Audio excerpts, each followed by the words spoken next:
Welcome to the Indiana Basketball Weekly Show on the Grueling Truth Sports Network. I'm your host for Indiana Basketball Weekly, Mike Goodpaster, and right now I would like to welcome in my co-host, Kent Sterling. How you doing, Kent? I'm doing great. I feel terrific today. Indiana with a big win last night. I couldn't feel better about it. I don't know. I'm tired of Indiana losing and me having to be all down about it. I've turned a corner. I'm just going to be happy and pretend they win no matter what the hell happens. Well, we ought to call this the Indiana Roller Coaster Weekly Show. Because now it's obvious if we're going to the Final Four, it's in the NIT, and I think the NIT is probably too stacked for that. But let's just go from the start. Indiana shot a scintillating 15 for 59 from 2 and 3 point range combined. They hit 15 shots. That means, though, if you look at this on the bright side, Kent, over 40 minutes, they made a basket every 2.5 minutes. You know, and if you take out that 10-minute expansive time from about, 3:40 left in the first half to 13:37 left in the game. If you take out that 10-minute expanse, they were really pretty efficient scoring the basketball. Now, with that 10 minutes factored in, they weren't so damn good. And how about this for being a little bit ironic and being like the sun's going to come out tomorrow type person, an optimist? Devontae Green was 3 of 14 from beyond the arc. And while I'd normally be pissed off at that, the rest of the team was worse. Yeah, he might as well shot 59 shots from three-point range. Would have probably been better off. And the thing is this. Exactly. The fact that they shot that bad and only lost by 9 points will tell you Purdue's not any good either.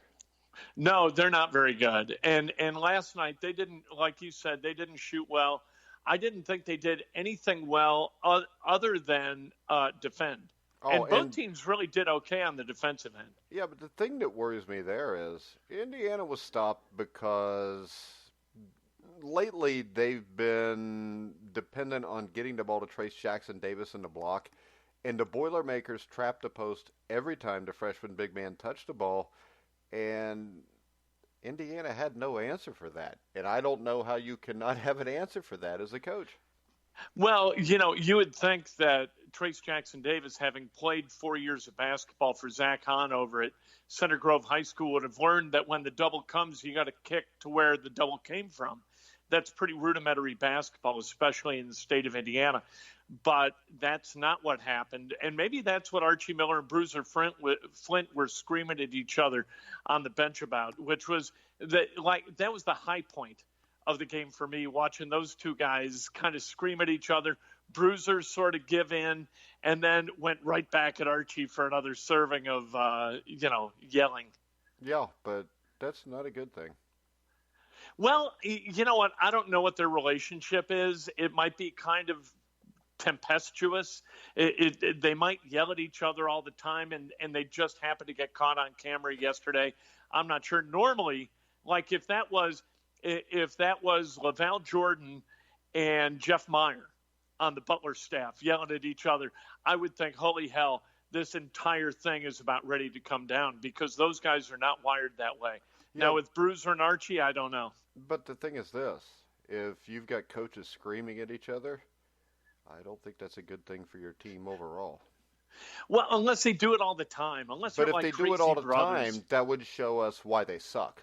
I mean, seriously. I mean, we sit here, and they look good for a game or two, and then it goes back to this crap. And if your whole offense, as a coach, is designed around getting the ball to the low block, there has to be an alternate game plan for when they double team that.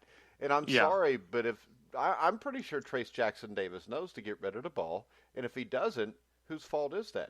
Well, and you would hope that a guard would understand that, or Justin Smith, if the double's coming from Justin's defender, that they know to cut to the bucket.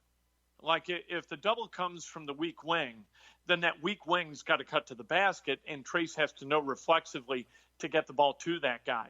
And that certainly didn't happen, and I'm not sure why. I thought Indiana was a little bit slow-footed defensively, and I really thought that Justin Smith is so damn mercurial. He drives me crazy. You never really know what you're going to get from minute to minute with a kid. Isn't this the whole team, though? Well, I think especially it's him. You look at a guy like Race, and Thompson is on the floor 40 minutes.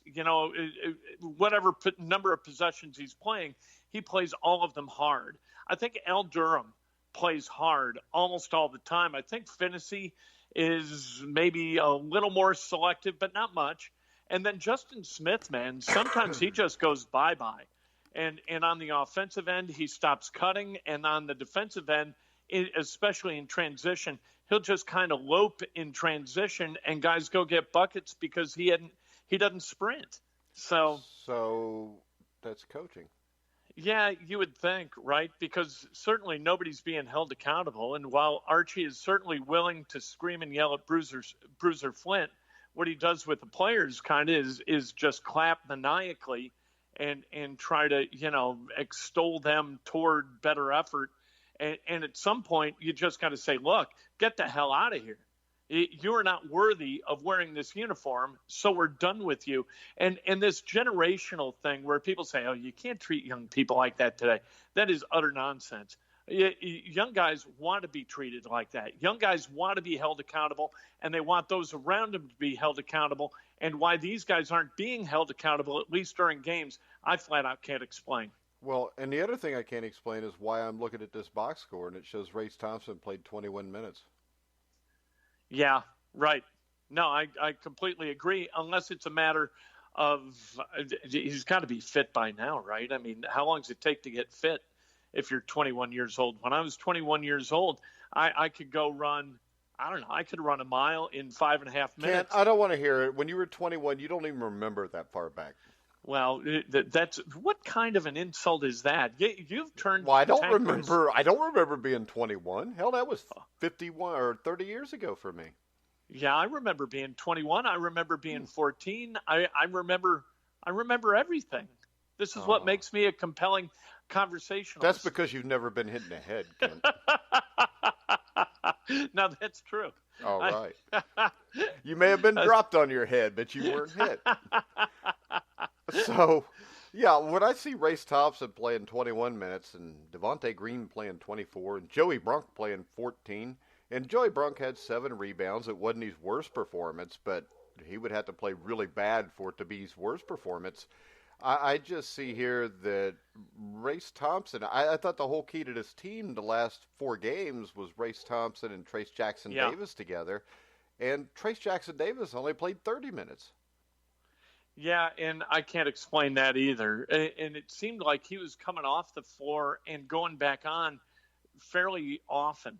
It wasn't like he was playing 8 minutes, coming off for 4. It seemed like he was in, he was out, he was in, he was out. I'm not sure. Rotationally, and we always talk about this after losses.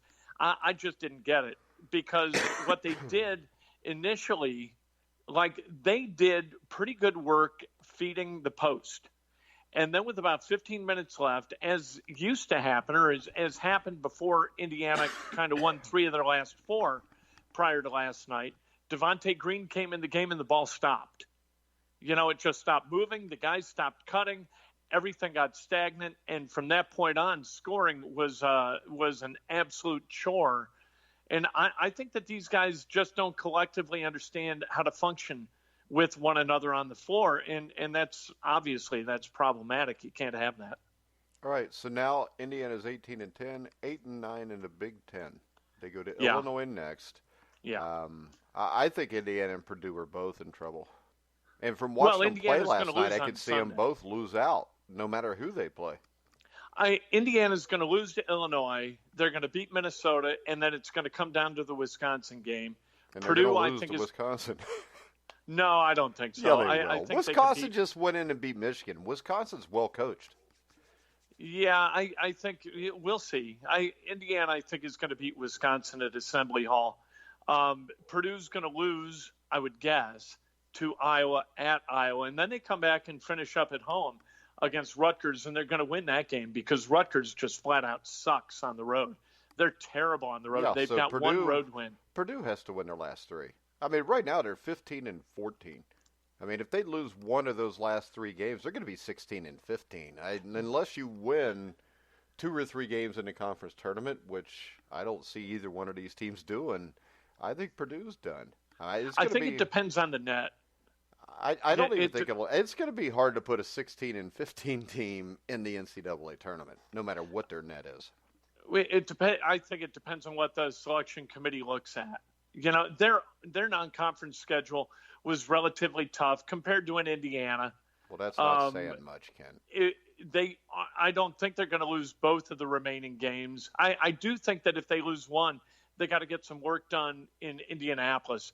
If Indiana somehow doesn't win 2 of these last 3, which means the last 2, because I don't think they're going to win against Illinois, then I don't think it matters what they do in Indianapolis. I think the die is going to be cast. If they're 9-11 in the regular season in the Big Ten, I don't think they go to the tournament no matter what happens in Indy unless they happen to win the thing, and we know that's not going to happen. Indiana sucks in that tournament. All right. Yeah. And when I look at Purdue's non-conference schedule, the only wins I see here that are really that great, Virginia Commonwealth, I don't think ended up being as good as people thought. Virginia, not as good as people thought. So actually, I think Indiana has a better resume, actually. Well, yeah, I guess we'd agree to disagree there. Well, there's no win like Florida State. No, there's not.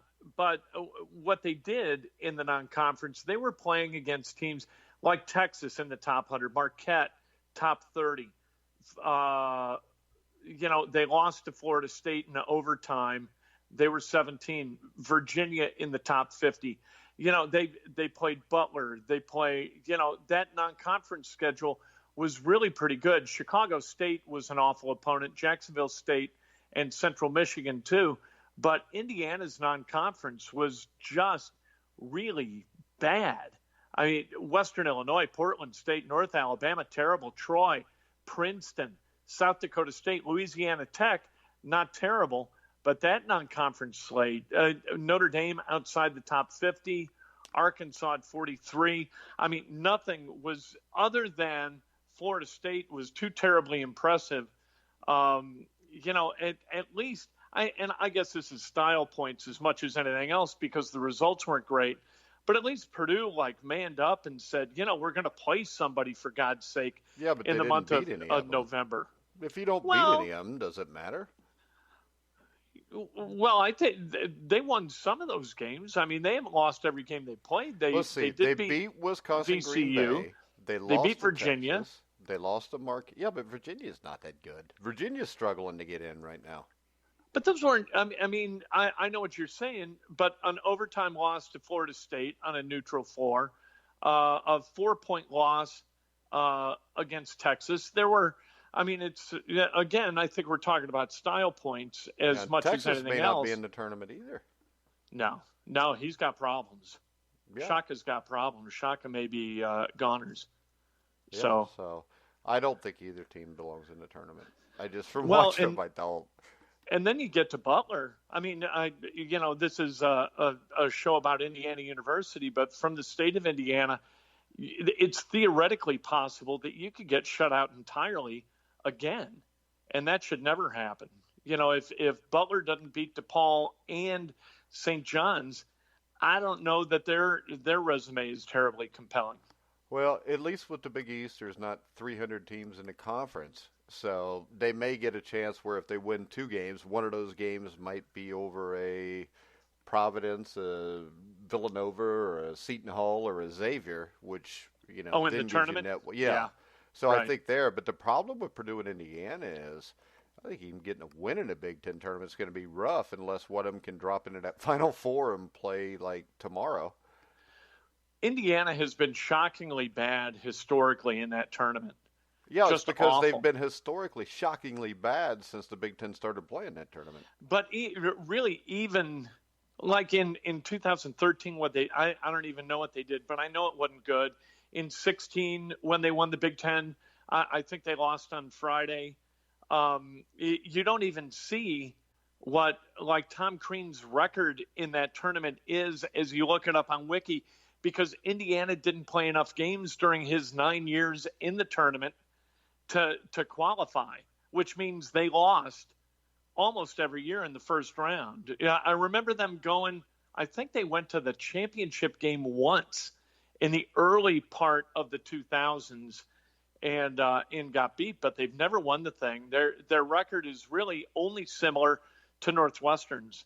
So I never walk into Bankers Life Fieldhouse or the United Center, wherever the thing's being played, with anything other than a sense of dread for Indiana. And the only reason that I really embrace going to the Indiana game, at least, is that I get to sit right behind the bench and kind of evaluate what the hell's going on with the coach and the players and the assistant coaches and see kind of what the bench behavior is. Like, I would be able to hear, I'm close enough that I could hear what Archie and Bruiser were yelling about last night. And that's kind of fascinating to me. Is it? Yeah, I love seeing that stuff. So then why are you positive? What did you hear behind the bench over the last 2 years that gave you hope? Oh, nothing. Okay. No, although I wasn't there. Like, they haven't played in Indy for a while, and the last time they were in Chicago was at like 2015. They keep moving the thing out east to like Washington, D.C. and New York City, and that drives me nuts. I'm not going to go to that. But the last time that they were here, that I saw Indiana play here, Crean had Stanford Robinson, and Stanford Robinson just went off on Kenny Johnson. Kenny was still an assistant coach, and they started screaming at each other, and I saw all four of the coaches, the three assistants, and then the conditioning wingnut and Crean all screaming different things at Indiana simultaneously at the Indiana players. I was like, okay, this is a disorganized mess. You know, there isn't one voice. There are seven voices all screaming different stuff at guys. It's a cacophony. No wonder we don't know what the hell we're doing, and we look totally disorganized because there's not one point of communication that can be trusted on this bench. So that was fun for me to watch because I gained, at least a little bit of insight as to what was dysfunctional about Crean and his staff and that team. Yeah, I know that from looking at ESPN now in their bracketology, they have Indiana and Purdue both with work to do. Of course, they've still got Minnesota with work to do. I don't know what kind of work Minnesota could do and make the tournament. Right. No, that would be that'd be hard to imagine. Yeah, even though they just barely lost to Maryland still. Well, and the scary thing now is the Big Ten, you could maybe only see 8 teams go now if the wrong team loses at the wrong time, because Rutgers is kind of wet in a tank. Yeah. And I don't think Illinois is completely in yet. I think they should be right now, but things can happen. Where do they have Indiana seated now? They Either don't Lenardi have or a seed now. They put IU had risen to a number 9 seed in some mock brackets, and Archie's Miller team had triumphed in impressive fashion over Penn State and Bloomington, but now that was all lost against Purdue. I don't get that. I think that's preposterous. Nobody in their right mind would have thought that nobody would have been confident. They had a chance, but nobody would be confident. I was confident. Purdue's terrible. They're not so terrible. They're going terrible. to lose on their home floor to Indiana. It doesn't matter where you play. It doesn't. The only thing that matters when you play somewhere is who coaches you. Nah, there's all kind of Maryland doesn't have a terrible road record in the Big Ten. They lead the conference. They've only lost. What did they lost 4 times? Yeah. They couldn't have lost more than 4 then. On the road, I grant you that. And, Penn State, Illinois, Michigan. See, my point is this. The teams in the top 5 of the Big Ten are all 500 or better on the road. That's why they're in the top 5. Yeah. Why can't this team be there? Well, they're not good enough. And they're way not good enough on the road. When things start to get squirrely on the road for them, they totally will. They don't know. Here's what they do, and you know this better than me, is that there are some teams whose construct is so goofy that as soon as things get weird on the basketball court, they all start to look inward and they all say, okay, I got to do something about this. Instead of finding strength within the five, they look inside and they think each of them is good enough to shoot Indiana back into this game somehow. And that's not the way basketball works. And that is what I'm saying. Right. Because the coaching's not worth a shit here. Well, but that's supposing you've had guys that you couldn't reach, haven't you? No, because if I couldn't reach them, I'd get somebody else. See, that's the thing. That's where we're in lockstep. Is that if you got a guy, and there's no way that after 3 years, if Archie Miller thinks somehow or another Devontae Green is dancing to Archie's beat, he's just out of his mind. And so if you can't get that guy, if you can't get him right, he's got to go. How about this? What about Wisconsin? Are they that much more talented than Indiana? Probably not. Okay. And I don't think so. 5 games ago, they were 13-10. They were interesting question on the bubble. And the thing was, since then, they've beaten Ohio State. They blew out Nebraska. They beat Purdue. They beat Rutgers. They beat Michigan at Michigan. Now, to me, Wisconsin beating Michigan at Michigan is a much bigger upset than if Indiana was to go to Purdue and win. Let's see. You know what? From an experience standpoint, they're a little bit older, but I don't know that necessarily makes them better. In the Big Ten and in the Big East, age obviously works in your favor. But how about this, Ken? Age works in your favor when you're well coached for the last 3 years. Well, that's when you're well recruited and well coached. And still, I would say that Indiana suffers from these two factions, these two sort of families. You've got the Crean family of recruits, and you've got the Miller family of recruits. And I get it. Like, if you can't get to those guys who are Crean guys, then somebody's got to go. And if people aren't going, then you got to find out why, whether that's Fred or whether it's Archie or whatever it is. Maybe he thinks, you know what, we can't be a better team without a guy than we are with the guy. He has to coach them.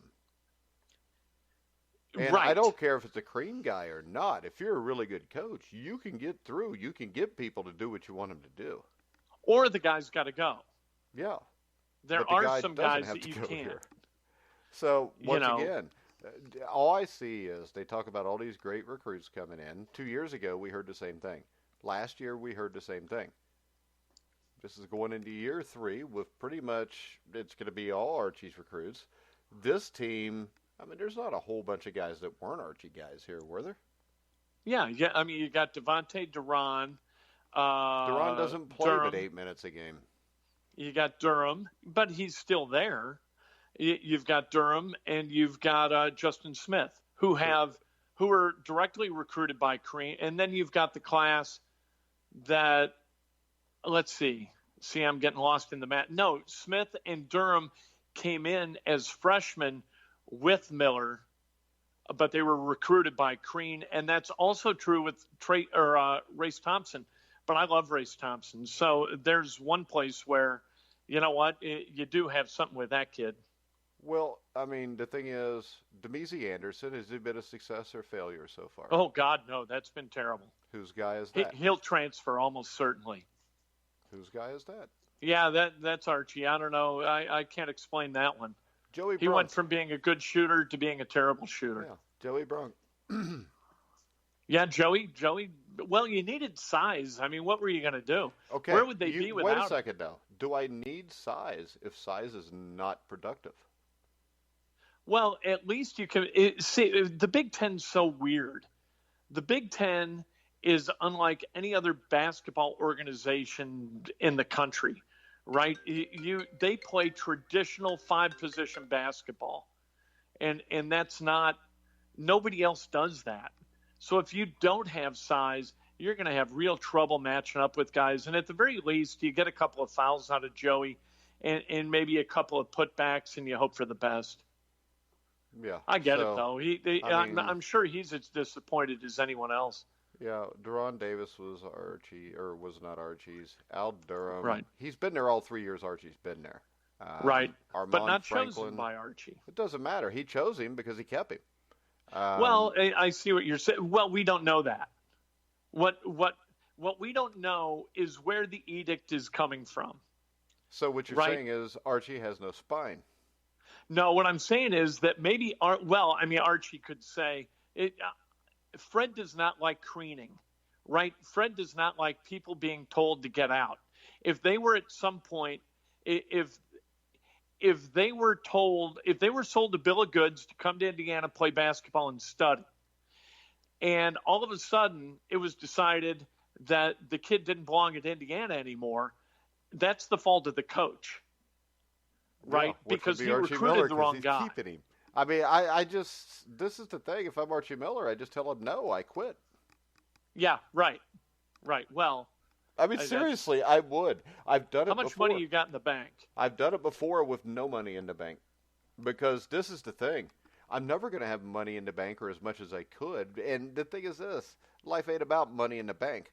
Life is about affecting players, affecting young people, anytime it's college and below. And if I've got a guy that has a negative effect on the kids I'm trying to have a positive effect on, they have to go. Now, if I'm Archie Miller and I think that I'm going to keep or get a culture that wins by keeping guys that are negative in the approach I want to use, then something has to be done. So to me, I mean, Bob Knight wouldn't let somebody tell him what to do. He wouldn't have let somebody tell him what to do in 1971 when he took the job, and he didn't have a leg to stand on at that point. So I mean, it's just, this is the thing. There are excuses and there's reasons. This to me is an excuse. And well, 90% of the times it is. It just depends on how deep you're willing to dig in order to back your own principles. That's for sure. So for me, I would never allow somebody in an office upstairs coach my team or be so bold as to tell me how to do it. You're going to delegate that to me, and I'm going to take care of it, and you got to trust me to take care of it. And if you don't like that, then I got to go. Yeah. But I'm not sure that Archie's built exactly that way. Well, if he's not built exactly that way, he's not exactly the guy I want coaching my team. But maybe that's the AD, and I love Fred Glass, but maybe that's the AD saying prior to the hire, here are the ground rules. Can you live by those ground rules? Asserting those ground rules, Archie gets excited about the job, says sure, and then he's bound to them. And again, maybe he should have had the stones, presupposing that what I'm saying is accurate, which I don't know. Then you just get up from the table and you walk away and say, no, I'm going back to Dayton. I don't have time for this kind of nonsense. Either way you cut it, it's on Archie, because you got to get these guys to buy in. Then you got to get them to do what you want them to do. So everybody can make all the excuses they want for Archie that they can, but last year, the year after that, basically he's a 500 coach. And if they would have played even a respectable schedule the first 10 games of the season, they would be around 500 right now, and they would be respectable at best. They'd be Purdue. Right. They'd be 14-14. Yeah. Only they would, at best, 14-14.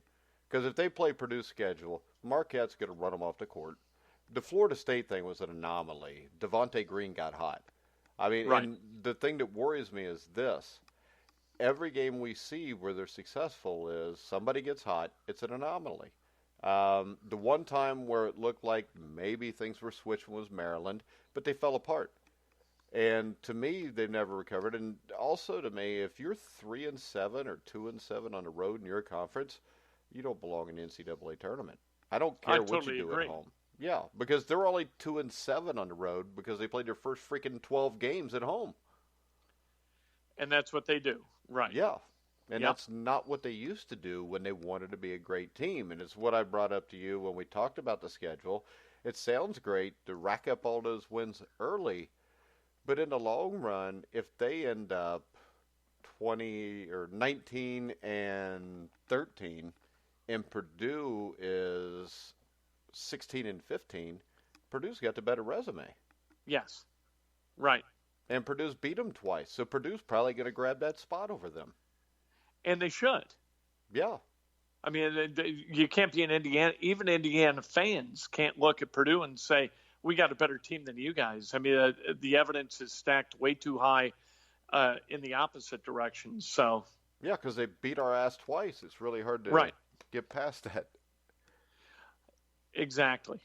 So I guess it's all over. My dream of the Final Four is not going to happen. It did come crumbling down until Sunday comes, and if they beat Illinois, then you're back in business, I guess. I'm not. I've given up hope. You haven't given up hope. All it takes is one good 40 minutes. You know what? And you're right back at it. I've never had any hope at any point. The closest thing I had was going into this game. Sometimes, this is show business, Kent, so sometimes you got to sell things. And the thing is this. It's hard to sell things when nobody buys it anymore. And the only people that buy this anymore are the people with the rose-colored glasses that want to talk about the kids that have just committed. And we were celebrating the last 2 years his recruiting classes. And outside and of I Trace think rightly Jackson, so. Well, Trace Jackson Davis has been a great find. Armand Franklin has been a letdown, correct? Oh no! I mean, he was ranked in the mid 100s coming out of Cathedral.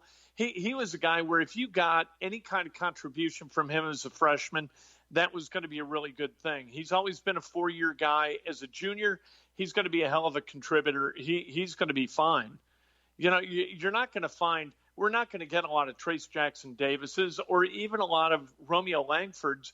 He was dinged up. And whether he was in a holding pattern a little bit because he was looking to go to the NBA, that's something that we can talk about. But those two recruiting classes where you bring in Romeo, you bring in Rob. I'm not going to count Demezy Anderson, and this past class with Armand and Trace, I'm good with those classes. And bring in Brunk behind them, and you also had Hunter come in the other class. I think that this is okay. The class that's coming in, I don't think it's done. Okay, but don't like win a Big Leo. Ten championship, though. Huh? Okay, don't win a Big Ten championship. You're okay with all those guys. Outside of Trace Jackson Davis, there's nobody to really excite you. Maybe Jerome Hunter. Yeah, I don't know if you can't win a Big Ten championship with those guys. I don't know that. Well, I mean, you didn't this year, and you can't this year, but as they age, as 2020 becomes 2021, and that team is virtually a year older in experience, and they go from being in the mid 200s in terms of experience to being like 100. I think they're going to get better. Now, to get better, you have to trust that the coaching will make them better, right? Well, you do need to develop guys, and I would side with the people who say development's been kind of scant. I haven't seen a lot of development. I don't know how anybody could look at Indiana and say, oh, look at that.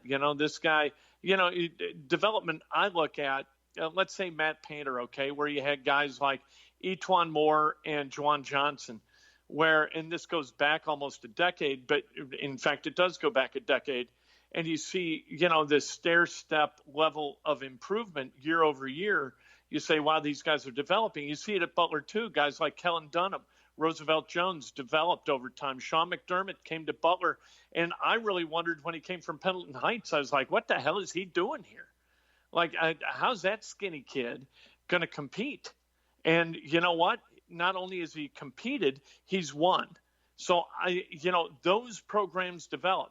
At Indiana, I haven't seen that kind of development. That's my point.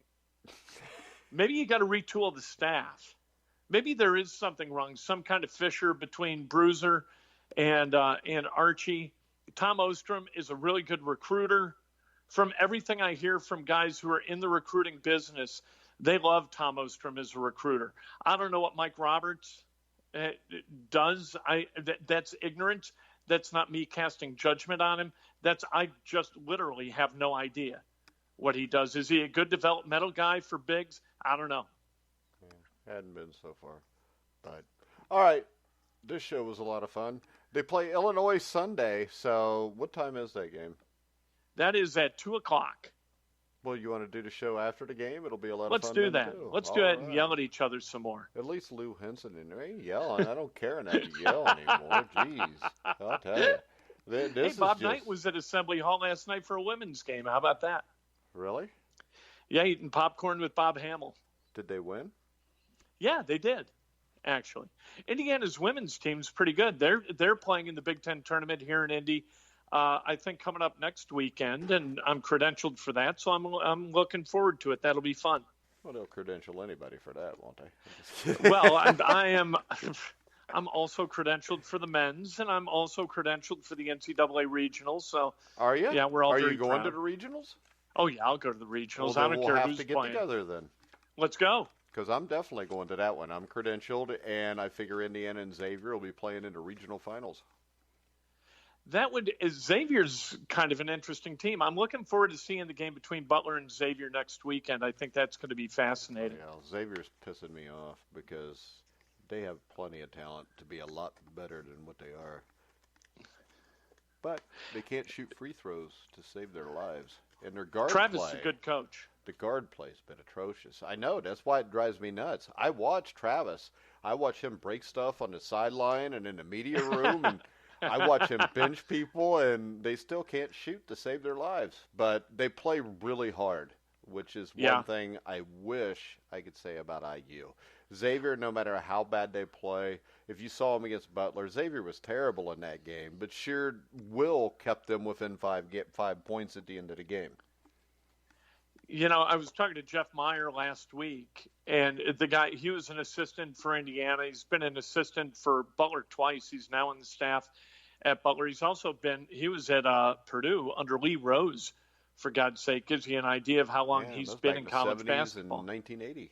Yeah, exactly. And he said when you get to February, you're coaching heart. You know, your coaching effort. They know everything. You can't teach them more stuff when you get to February. It's a matter of coaching heart, not the brain.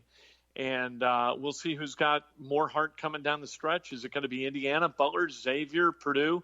What the hell's going on in college basketball? I'm betting Butler and Xavier. And the other thing is this. Everybody do some homework. Look up Archie's record in February in the last 3 years. Has it been good? I have no idea, but I'm guessing it's not, because at one point last year, Indiana went on that 1-12 run. So. Oh yeah, that was awful. That was a bad stretch of road, and the only win was against Michigan State.